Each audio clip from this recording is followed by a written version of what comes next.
Oui, hier à 16h24, j'ai reçu un coup de téléphone du ministre d'État, ministre Boukouessi, pour m'apprendre qu'il aurait en sa possession une lettre rédigée par le président national, Dr Guy Christophe Olympio, demandant à ce que le congrès soit reporté. J'étais surpris parce que à peine une heure à peine, j'avais reçu un coup de fil du président Olympio demandant l'état d'avancement des préparatifs et nous demandant d'aller de l'avant. Donc, j'ai essayé de le faire comprendre. Et sur ça, la communication s'est interrompue. Et je me suis dit, nous sommes allés là-bas nous sommes un certain nombre de personnes, avec le secrétaire général, moi-même et d'autres personnes.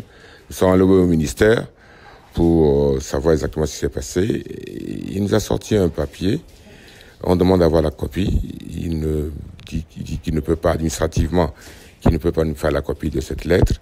Mais ce qui est bizarre dans cette histoire, c'est que notre président national demande à ce qu'un congrès qu'il a lui-même demandé, qu'il a lui-même convoqué,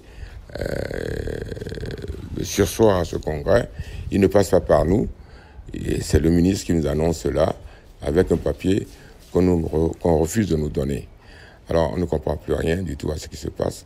Ce qui fait que les gens se sont déplacés, les gens sont là, mais on ne sait pas exactement ce qui se passe. Et ce matin, on annonce justement qu'il y a pas un cordon, mais je sais pas, on m'a dit qu'il y a des policiers qui sont là pour demander à ce que les gens n'ont pas accès au siège de l'UFC. Voilà où nous en sommes en ce moment. Le président Olympio, qui nous rejoint, a dit et a répété à plusieurs personnes, à moi-même, qu'il n'a jamais signé un papier de ce genre-là. Voilà la situation dans laquelle nous sommes en ce moment. Donc voilà. Merci beaucoup.